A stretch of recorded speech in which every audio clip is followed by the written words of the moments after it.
Joining me live at the desk with all this going on. I thought the election was going to be it, but here we are. Is Liberal Senator Dave Sharma. Dave Sharma, thanks for your time. Let's start with these revelations I've had this morning of the hurry to the tax cuts decision without consulting the shadow cabinet or the party room to effectively go to the election promising tax increases. What do you make of that? Look, I understand this wasn't expected in Labor's budget, so it took us by surprise, and obviously we had to reach a decision quickly so the normal processes couldn't be gone through. But obviously it was an unusual and uncomfortable position for us to be going to the election saying we were going to repeal an income tax cut. Was it a mistake? I think in hindsight, yes, it was. But what about this issue of the processes, though? It does seem like Peter Dutton and people in his office, who's been colloquially termed in print articles to be the F them crew, were just making decisions on the fly. And even the approval of Jane Hume's work from home policy, that, you know, is there an argument that you've got to take these things to shadow cabinet and party room?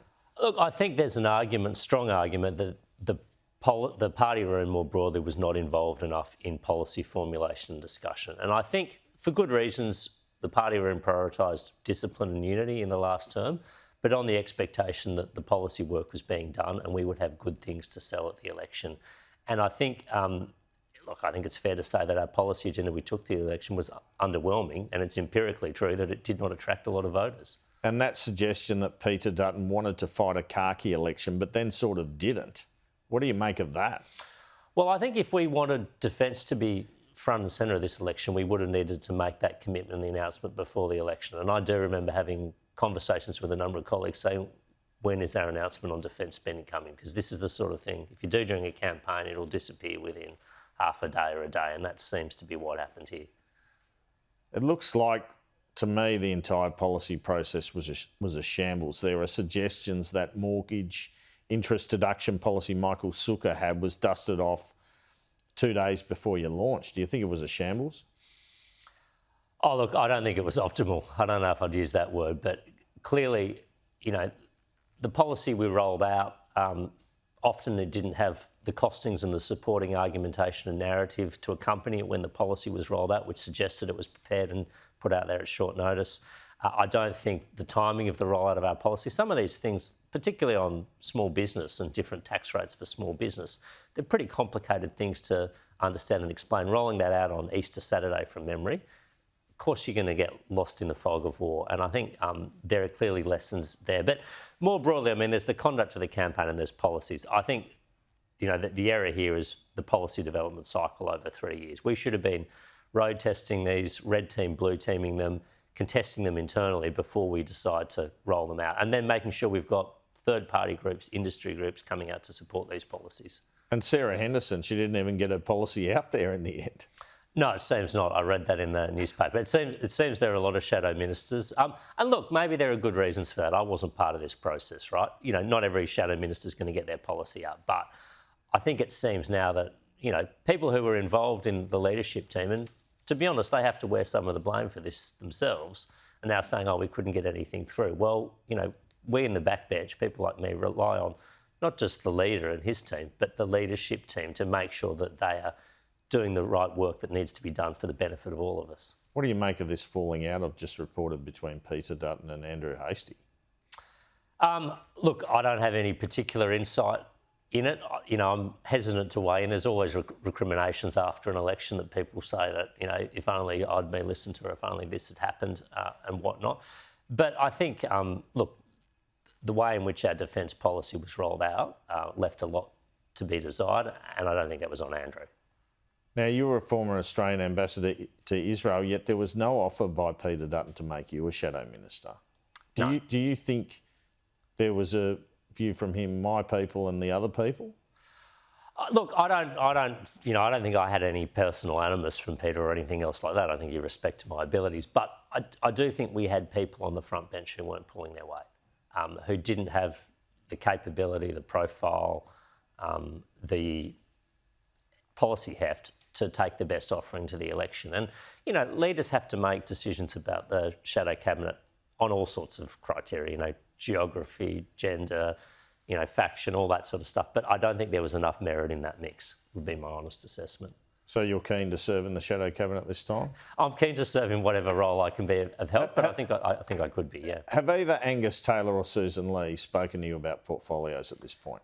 No, and frankly, I would be appalled if they had. I'm not interested in people trading support. So they haven't promised you a front bench spot? No, and I haven't asked for one, and nor would I. And I think any prospective leadership candidate that was going around trading portfolios for support is taking the completely wrong approach to this. Well, there's reports Sussan Ley is. Do you think she is? I don't believe she is, no, but I also don't believe Angus is. I haven't had that conversation. All right. I mean, I've got to tell you that you might be one of the couple of votes that decide this thing, so it's lucky for me that you're on the show. It's even been put to me that you've kind of, I don't want to use the word committed, but you've indicated interest in voting for both candidates. So which way do you think you're going to go, and is that a fair characterisation? No, I think a fair characterisation is I've given every candidate who's put themselves forward for leadership a good audience and interrogated them on how they'd want to do things differently, how they would run the party, how they would consult with the backbench, how policy making would work, how they think we would appeal to this large swathe of voters that we've lost. That's the most important thing to me. I need to be convinced about whoever takes on the leadership of the party has the right plan and the vision and the honesty and sort of capacity for self-reflection to recognise their own contributions to what's gone wrong and the depth of the malaise in which we find us. Has anyone convinced you yet? Well, I'm not going to announce it on this show. I'm sorry to. Sounds like someone has. No, I think I'm genuinely, I'm genuinely open-minded about this, and I know I don't think I'm alone in that regard. A lot of us are wrestling with this. A lot of my colleagues are wrestling with this. Because I just told you before we came on camera, there was this infamous incident where Mark Latham beat Kim Beazley by one vote, and it was Robert McClelland in the shower that particular morning thought, I'll go for Latham. Do you think you're going to have an epiphany on Tuesday morning? No, I think, look, I'm slowly reaching my decision, but I don't need to announce it right now, and I haven't completely crystallised my thinking.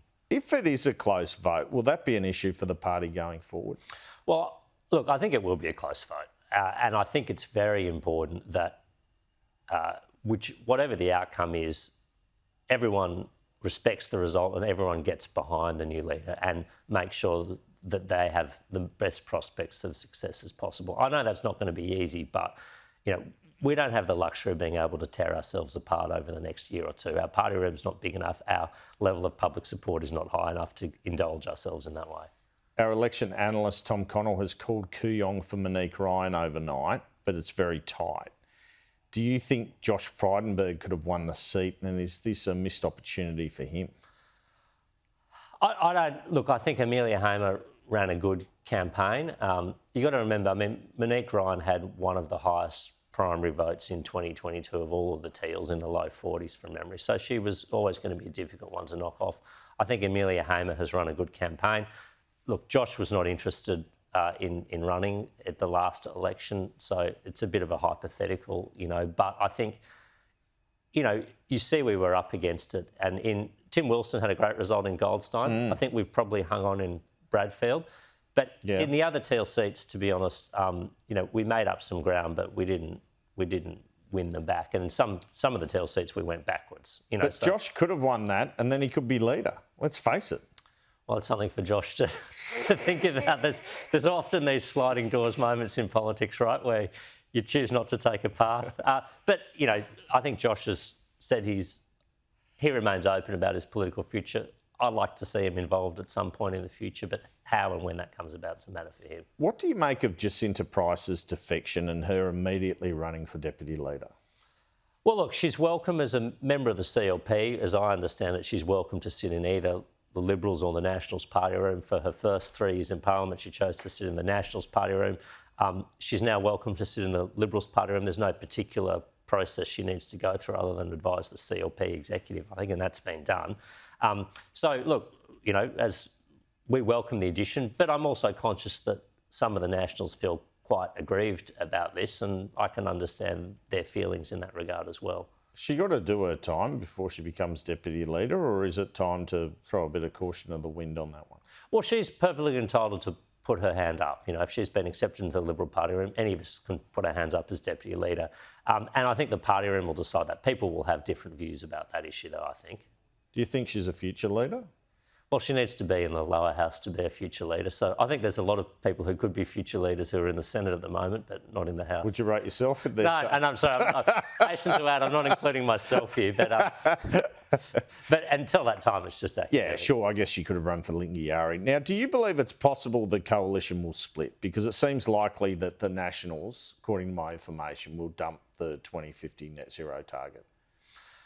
Look, I think, you know, we need to revisit a lot of things after this election result. And, you know, the arrangement with the Nationals, the coalition agreement is one of those, in my view. We need to make sure that that agreement and our partnership is working in both of our interests. It can't be, you know, one party's interests at the expense of the other. So I think, you know, once new leaders are chosen, I'd expect the leaders of both parties to sit down and work out some of this stuff. But at the moment, I'd say, you know, look, the Liberals' poor electoral fortunes is not helping the Nationals at all because it means they're never going to get back into government.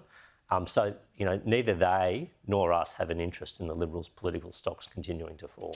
Well, the Nationals were big drivers of the nuclear policy. Do you think it's time to dump that policy? I think it's time to revisit that policy, but I think that's not unique. I mean, any and all the policies we took to the election, we will need to review and revisit. Doesn't mean we're going to dump them all, but it also doesn't mean we automatically keep them. And I think with that policy, you know, my view is that the public is not hostile to nuclear power generation, but the concern they have, and Labor weaponised this and used it as a scare campaign, is how will it be paid for and funded and what will the cost be? And I think that, you know, undoubtedly that hurt us during the campaign. People, you know, on booths and at polling stations were raising this as a concern, that how are you going to pay for nuclear? As I said, Labor weaponised that against us, but we need to have a better answer to that. Dave Sharma, thanks so much for your time. Thanks, and good Andrew. luck with your decision on Tuesday.